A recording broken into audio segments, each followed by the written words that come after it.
Bien, bonsoir à tous. Si vous voulez bien prendre place. C'est un tiers le quorum. Je vous rappelle que nous avons le quorum, puisque dans le cadre de la crise sanitaire que nous vivons, les règles font que le quorum est fixé à un tiers et qu'en plus, chaque élu présent peut avoir 2 procurations. C'est les règles qui sont exceptionnelles depuis le début de la pandémie. Et c'est vrai qu'il y a de nombreux absents, parce qu'il y a de nombreux cas contacts enregistrés. On en a au moins 4 de ce côté-là. Je ne sais pas s'il y en a chez vous, chez Gacolet, non. Et 4, voilà. Donc,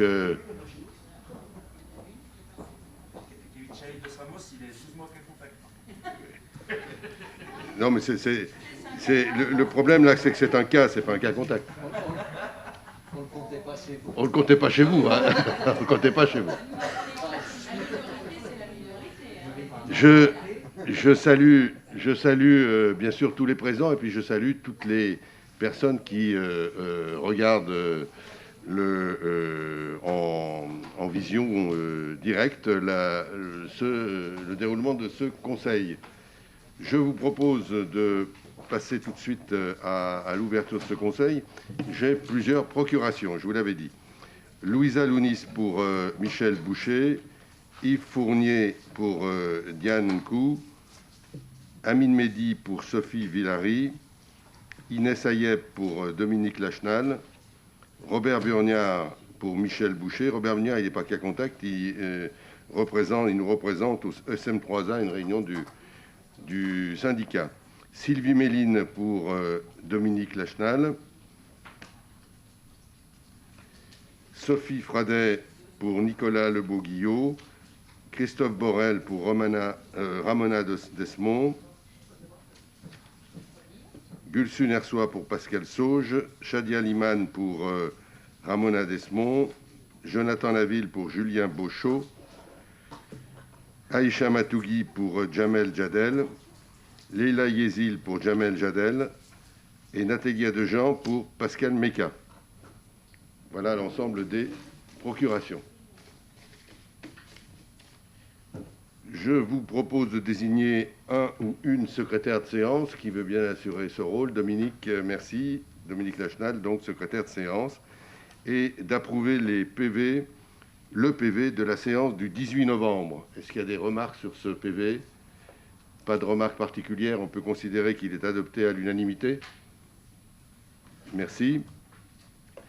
Vous avez ensuite toutes les décisions prises en application de l'article 2122-22 du Code général des collectivités territoriales. Et comme chaque fois, si vous avez des questions, bien évidemment, la direction générale est à votre disposition. Je voudrais commencer ce conseil par rendre un hommage à Alice Lenz. Vous connaissez Alice Lenz, Alice est citoyenne d'honneur de la ville d'Annemasse depuis le 18 mai 2006.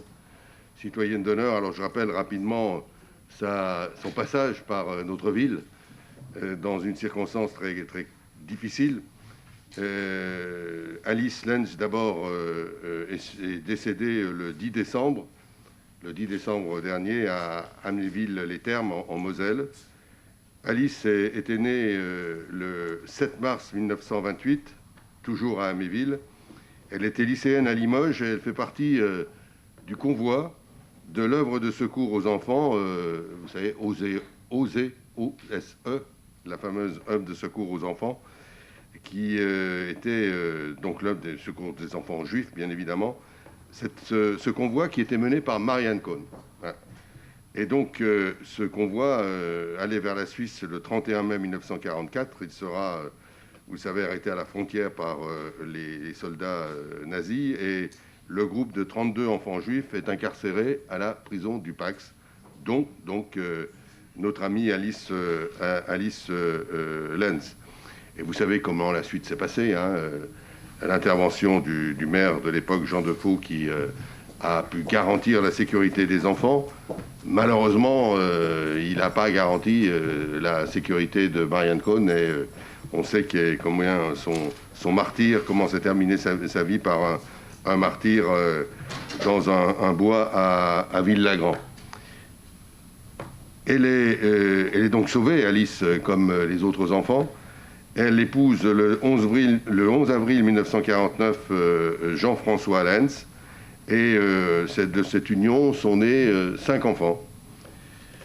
Son mari, M. Lenz, est décédé le 15 avril 1979.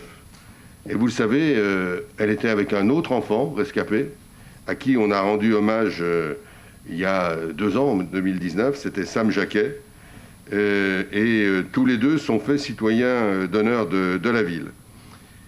Et ceux qui la connaissent, je sais que très largement connue, elle conserve toute sa vie un lien très très fort avec notre commune, sans y résider. Politiquement, elle s'engage auprès du Parti socialiste de la Moselle. Elle est une militante, se dit-elle, de la transmission de la mémoire.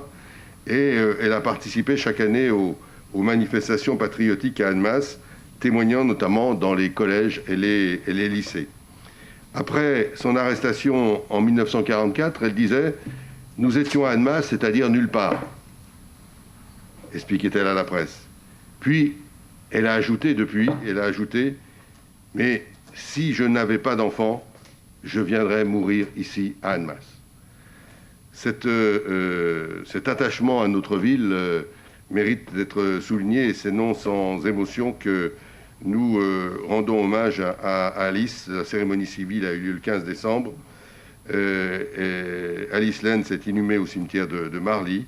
Et bien sûr, la ville lui présente ses condoléances et s'associe à la peine de sa famille et de ses proches. Et je vous propose d'avoir un petit moment de recueillement pour Alice Lenz.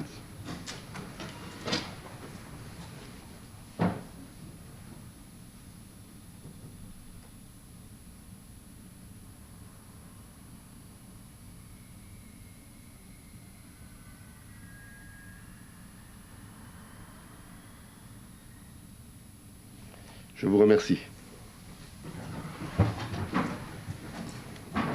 Avant de passer à l'ordre du jour proprement dit, je voudrais, comme je le fais chaque fois au conseil municipal, faire le point sur la situation sanitaire.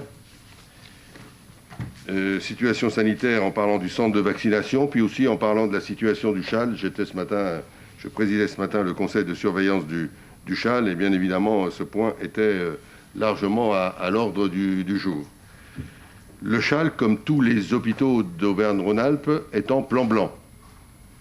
Ça veut dire que l'ensemble du personnel est mobilisé ou mobilisable pour faire face aux tensions qui existent.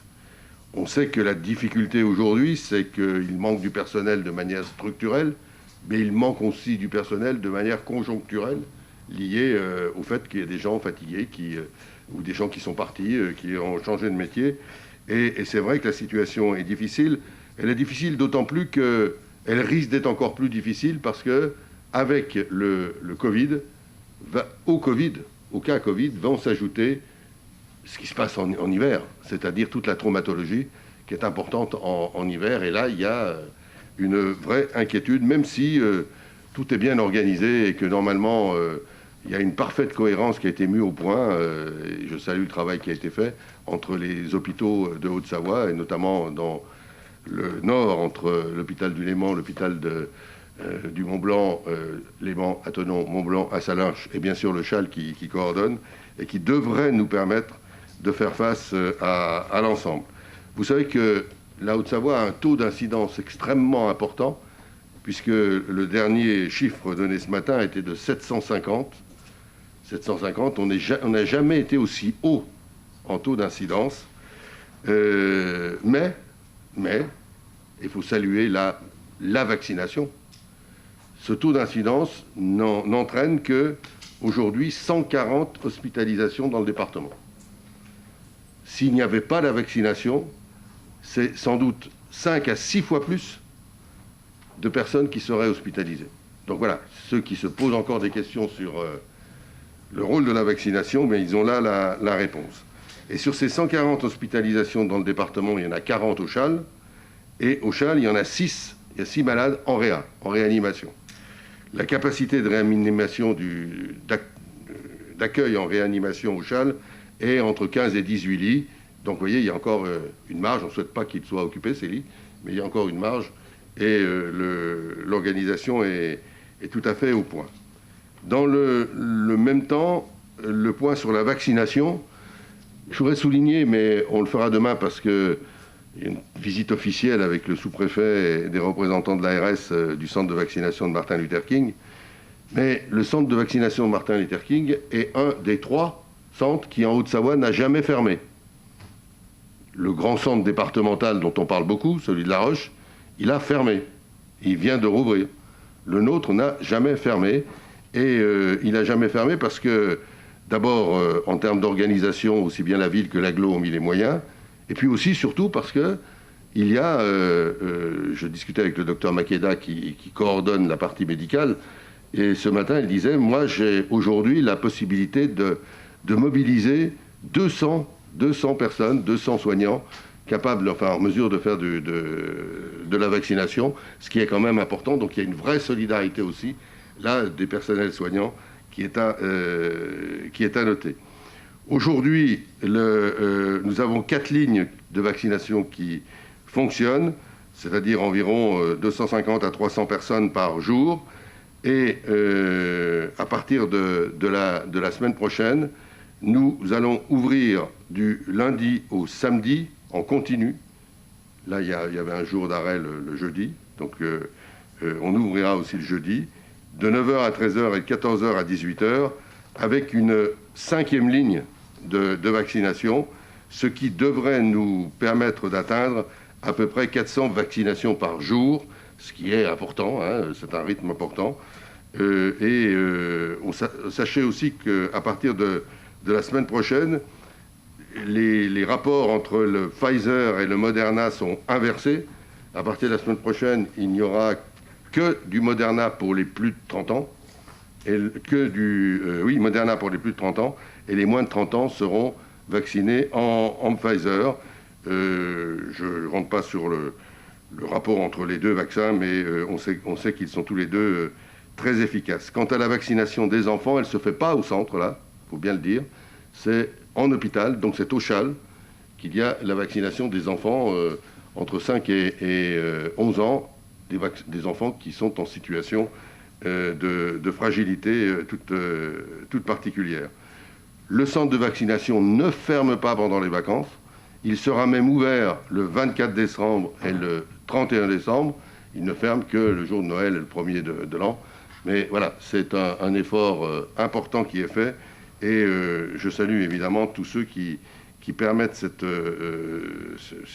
capacité de vaccination, que ce soit les personnels soignants, que ce soit les personnels de la ville ou ceux de l'agglo qui permettent de ce fonctionnement. Et je crois que nous avons fait, et nous pouvons en être fiers finalement, le maximum pour répondre aux besoins de la population. Voilà, je voulais vous donner ces chiffres.